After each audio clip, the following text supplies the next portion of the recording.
নমস্কার বন্ধুরা, আবারও চলে এসেছি তোমাদের সাথে নতুন একটা রেসিপি নিয়ে, যেটা আমরা খেতে খুবই ভালোবাসি। এটা গরমের দিনের একদম সেরা একটা রেসিপি, কিন্তু যেহেতু এখনও শীত আছে তাও আমরা এটা খেতে পারি খুব সহজেই। তাহলে দেখে নিই, আজকে আমরা রান্না করব ডাঁটা চিংড়ি।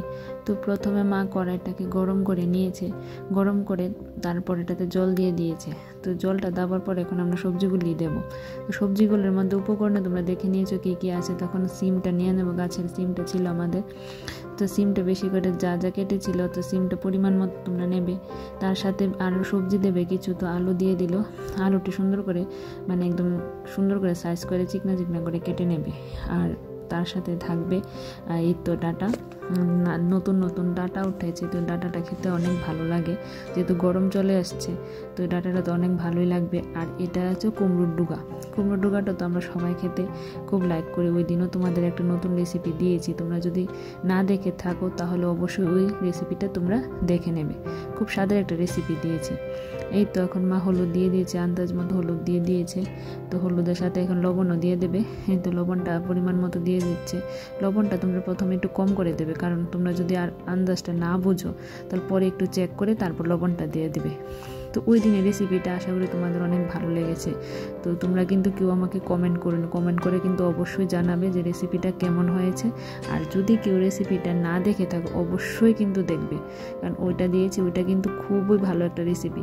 আর ডাঁটা চিংড়ি অনেকে অনেকভাবে রান্না করে, কিন্তু আমরা এইভাবে রান্না করি আর কি। কারণ অন্যভাবে রান্না করলে এটা খেতে কেমন আসে আমরা জানি না, কিন্তু এইভাবে রান্না করলে খেতে কিন্তু অনেক স্বাদ হয়। কম তেল খরচ করে তোমরা কিন্তু রান্না করতে পারবে, আর শরীরের স্বাস্থ্যের জন্য কিন্তু খুব একটা ভালো খাবার। তো মা সব কিছু দিয়ে দিয়েছে, এখন ঢাকনা দিয়েছে, এটা সেদ্ধ করতে দিয়ে দিয়েছে। তো সেদ্ধ করে যখন হালকা যেন মরিচটা একটু কম দিয়েছে, কারণ মরিচটা আমরা একটু কম খাই। তো ঢাকনা দিয়ে দিয়েছে একটু সেদ্ধ হওয়ার জন্য, যতক্ষণ অবধি সেদ্ধ না হয়, জলটা না শুকো, যতক্ষণ অবধি ঢাকনা ঢেকে তোমাদের কয়েকবার দিতে হবে। তোমরা কয়েকবার ঢাকনাটা ঢেকে দেবে। যখন আলু সবগুলি সবজি টুবজি সিদ্ধ হয়ে আসবে, তখন তোমরা চিংড়ি মাছগুলি দিয়ে দেবে। মা চিংড়ি মাছগুলো আগে ভেজে রেখেছিল। তো চিংড়ি মাছটা তোমরা যদি না ভেজে থাকো তাহলে আগে একটু হালকা কড়াইতে তেল দিয়ে, একটু হলুদ দিয়ে, একটু লবণ দিয়ে তো চিংড়ি মাছগুলি ভেজে নেবে। তো চিংড়ি মাছটা তো সকালে রেখেছিল, তার জন্য চিংড়ি মাছটা আগে ভেজে নিয়েছে। তো ওটা দেখাতে পারিনি, তার জন্য অনেক সরি। তো এখন মা আবার ঢাকনা দিয়ে দিয়েছে চিংড়ি মাছটি দিয়ে। তো চিংড়ি মাছটি দিয়ে তোমরা 2-3 বার নাড়া দিয়ে দেবে। যেমন কড়ার গায়ে দেখো জলটা যখন শুকিয়ে আসবে, দেখো কড়ার গায়ে লেগে যাচ্ছে। 2-3 বার নাড়া দেওয়ার পর তো আবার একটু হালকা ঢেকে দেবে। যদি মনে হয় সিদ্ধ হয়ে গেছে তখন তার দরকার নেই, আর যদি সেদ্ধ না হয় তাহলে আবার ঢাকনা দিয়ে দেবে। দেখো মা আবার ঢাকনা দিয়ে দিচ্ছে সুন্দর করে, একদম হালকা আছে। আঁচটা কিন্তু একদম কমিয়ে, বেশি বাড়াবে না, কমিয়ে রাখবে। আর জলটা শুকিয়ে যেহেতু এসেছে, জলটা আবার একটু দিয়ে দেবে। তো কেউ যদি মনে করো গরম জলটা দেবে তাও দিতে পারো, আমরা ঠান্ডা জলটাই প্রেফার করি। তো ঠান্ডা জলটা দিয়েছে মা। তো ঠান্ডা জলটা দিয়ে আবার একটু নাড়াচাড়া করে দিয়েছে। নাড়াচাড়া করে একটু হালকা আবার একটু ঢেকে দিতে হবে, কারণ জলটা একদম সুন্দরভাবে যাতে সিদ্ধ হয়। তো সেদ্ধ হয়ে আসার পর যখন ঢাকনাটা খুলবে, এইরকম কি সুন্দর একটা কালার চলে এসেছে। তো মা এখন নাড়াচাড়া করে দেখবে সবগুলো ঠিকঠাক আছে কিনা।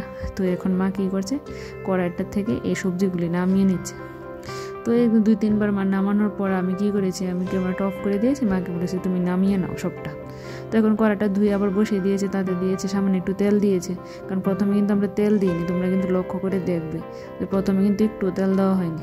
তো এখন পেঁয়াজগুলি দিয়ে দিচ্ছে, কারণ সোমবারটা তো পেঁয়াজ দিয়ে দেবে। তো সোমবারটা পেঁয়াজ দিয়ে পেঁয়াজটা হালকা করে একটু ভেজে নিতে হবে, লাল লাল করে। তোমরা ভালো করে ভেজে নেবে। আমি ভয়েস ওভারটা দিচ্ছি, আমার দেখো শ্বাস চলে আসছে, একের পর এক শ্বাস উঠে আসছে। তো তোমরা কিছু খারাপভাবে নিও না, কারণ আমি নতুন ভয়েস ওভার দিই, তোমরা তো জানোই। আর আমার চ্যানেলটাও নতুন, তোমার কিন্তু চ্যানেলটা কিন্তু ভালো করে দেখবে, আর সবগুলি ভিডিও দেখবে। আর টুকটাক যদি ভুল হয়ে থাকে আমাকে বলবে, কিন্তু আমি তো জানি না এত কিছু। তো এখন মা জিরা ধনিয়া, আমরা তো জিরা ধনিয়া পেস্ট করে রেখে দেয়, তো জিরা ধনিয়াটা দিয়ে দিয়েছে 2 চামচের মতো। তোমরা যদি আলাদা গুঁড়া খাও তাহলে গুঁড়া দেবে, আলাদা আলাদা করে হাফ করে দিয়ে দেবে, কারণ অনেকে মশলা কম খায় বা অনেকে বেশি খায়, আমরা কমই খাই। তো ওই সবজিটা মা যে ঢেলে রেখেছিল সবজিটা এখন সবটা দিয়ে দিচ্ছে। সোমবারের মধ্যে কিন্তু আর কিছু দিতে হবে না, কারণ আগে সব মরিচ হলুদ সবই আগে দিয়ে দিয়েছে, এখন আর কিছু দিতে হবে না, শুধু সোমবারের মধ্যে জিরা ধনিয়া একটু পেঁয়াজ দিলেই হবে। এই তো ডাঁটা চিংড়ি মোটামুটি কিন্তু হাফের উপর 80% প্রায় হয়ে গেছে। তো এই তো এখন জলটা ফুটে আসলেই ধনিয়া পাতা দিয়ে নামিয়ে নেবে। তো এখন তো জলটা যখন ফুটে আসলে এই দেখো ফুটে আসলো, তো ধনিয়া পাতাটা দিয়ে দিয়েছে। ধনিয়া পাতাটা একটু বেশি করে দেবে, কারণ এখন ধনিয়া পাতার অনেকটাই গন্ধ চলে যায়, তার জন্য পরিমাণটা একটু বেশি দেবে, তাহলে দেখবে গন্ধটা একটু ভালো আসবে। তো এই তো হয়ে গেল আমাদের ডাঁটা চিংড়ি রেসিপি।